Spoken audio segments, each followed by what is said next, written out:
আসসালামু আলাইকুম। Walton smart fridge presents smart নকে সকলকে আমন্ত্রণ। দুইজন বোলার পাওয়ার প্লেতে দুর্দান্ত বোলিং করেছেন।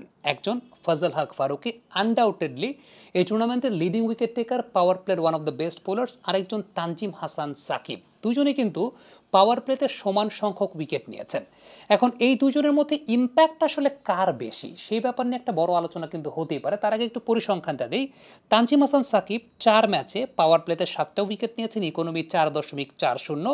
পাশেই আপনারা দেখতে পাচ্ছেন ফজল হক ফারুকি, তিনিও 7টা উইকেট নিয়েছেন, কিন্তু তার ইকোনমি রেটটা 6.20।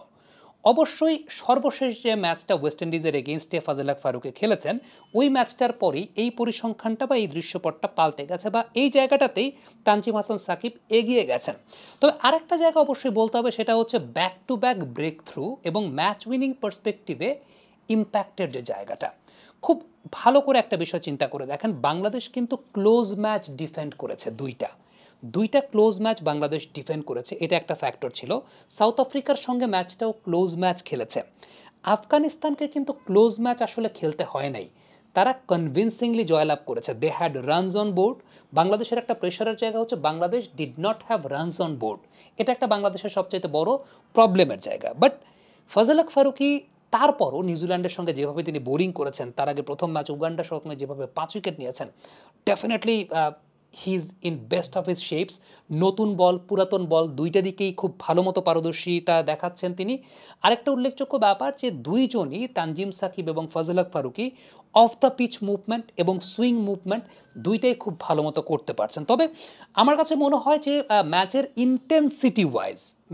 ইন্টেন্সিটি যদি বলেন, তানজিম সাকিব স্লাইট এগিয়ে থাকবেন। আরেকটা ব্যাপার উল্লেখযোগ্য, তা হচ্ছে ম্যাচের বিভিন্ন ফেজে, একটা টি-20 ম্যাচের শুরুর ওভার পাওয়ার প্লে, তারপর মিড ওভার্স এবং মিড ওভার্সের আগের যে প্রি মিড ওভার্স কিংবা এন্ড মিড ওভার্স যেগুলো রয়েছে, ডেথ ওভার্স, এই জায়গাগুলোতে আপনি কোন বোলারকে কত স্বাচ্ছন্দ্যে ব্যবহার করতে পারছেন এবং সেই বোলার আপনাকে কতটুকু ডেলিভার করে দিচ্ছেন, সেটা একটা ইম্পর্টেন্ট ফ্যাক্টর। ডেথ ওভার্সের পরিসংখ্যানে আসি। তানজিম হাসান সাকিব 3 ওভার বল করেছেন ডেথ ওভার্সে, এখন পর্যন্ত 17 রান দিয়ে একটা উইকেট পেয়েছেন, 5.67 তার economy rate. Fazal Haq Faruqui 2.2 over বল করে 15 রান দিয়ে 2টা উইকেট পেয়েছেন, 6.43 তার ইকোনমি রেট। এই জায়গাটাও তানজিম সাকিব তার ইকোনমি ওয়াইজ এগিয়ে গেছেন, ফারুকি তার উইকেট ওয়াইজ এগিয়ে গেছেন। এখন কোনটা বেশি ইম্পর্টেন্ট, ইকোনমিটা নাকি উইকেট? খেয়াল করে দেখেন, বাংলাদেশ যেসব ম্যাচ খেলেছে সব ক্লোজ ম্যাচ, এই ম্যাচগুলো উইকেটের চাইতে ইকোনমিটা অনেক বেশি মাত্র ইম্পর্টেন্ট ছিল। যে আপনি যদি ইকোনমি রেটটা একজন বোলার মেনটেন করে দিতে পারেন, আরেকজন বোলার এসে তখন উইকেট নিতে পারবেন। এটা একটা খুব ইম্পর্টেন্ট ফ্যাক্টর। আফগানিস্তান খুব বেশি চ্যালেঞ্জ কিন্তু ফেস করে নেই, চ্যালেঞ্জ ফেস করেছে লাস্ট ম্যাচে এসে ওয়েস্ট ইন্ডিজের সঙ্গে, সেখানে কিন্তু বোলিংয়ের দৃশ্যপটটা ভেসে উঠেছে। আরেকটা জায়গা খেয়াল করে দেখবেন, 7 থেকে 10 নম্বর ওভারে তানজিম সাকিবকে শান্ত বোলিংয়ে ব্যবহার করেছেন, ফারুকিকে কিন্তু আফগানিস্তান বোলিংয়ে ব্যবহার করে নাই 7 থেকে 10 নম্বর ওভারে। তানজিম সাকিব একটা ম্যাচে 7 থেকে 10 নম্বর ওভারে বোলিং করেছেন, 2টা রান দিয়ে একটা উইকেট পেয়েছেন, 2 তার ইকোনমি।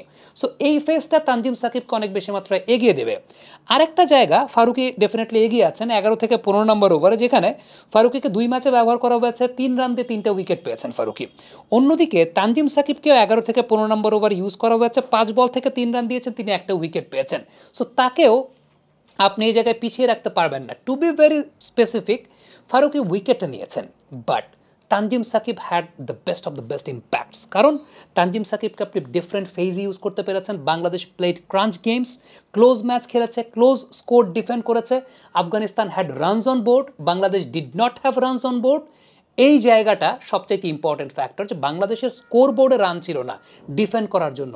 সো ওইটা ডিফেন্ড করতে তানজিম সাকিবের ফায়ারি স্পেল এবং ডিফারেন্ট ফেজে তাকে ব্যবহার করাটা, এটা একটা উল্লেখযোগ্য ব্যাপার ছিল। আবারও বলি, Fazal Haq Farooqi with the new ball is deadly, he is deadly, no doubt about that. কিন্তু লাস্ট ম্যাচটা ওয়েস্ট ইন্ডিজের এগেনস্টে ওইটা প্রমাণ হয়ে গেছে যে একটু উইকেট কমপ্লিকেসি থাকলে you need variations. Bangladesh last যে ম্যাচটা খেলেছে খেয়াল করে দেখেন, অ্যাকর্ডিং টু স্ট্রেংথ নেপালের স্পিনাররা ওই উইকেটে ডমিনেট করেছে, অ্যাকর্ডিং টু স্ট্রেংথ বাংলাদেশের পেসাররা ডমিনেট করেছে। সো তানজিম সাকিবের ওই জায়গাটা ছিল বলের movement, off the pitch movement, swing movement, দুইটাই খুব ভালো মতো তিনি ইম্প্যাক্টটা জেনারেট করেছেন। So impact wise, as Bangladesh had to play crunch games, not having much runs on the board, Tanzim Sakib did a fantastic job, যেটা আমার মতে তানজিম সাকিবকে অ্যাজ আ বোলার এই টুর্নামেন্টে এগিয়ে রেখেছে। আপনি যা মনে করেন করতে পারেন, বাট এই টুর্নামেন্টে এখন পর্যন্ত সো ফার মোস্তাফিজকে আমি একদম best of the best bowler রাখবো। এরপর তানজিম সাকিব ডেফিনেটলি টপ 5-এ থাকবেন, no doubt about that. Comment বক্সে আপনাদের মন্তব্য মতামত জানতে চাই, লিখে পাঠাবেন।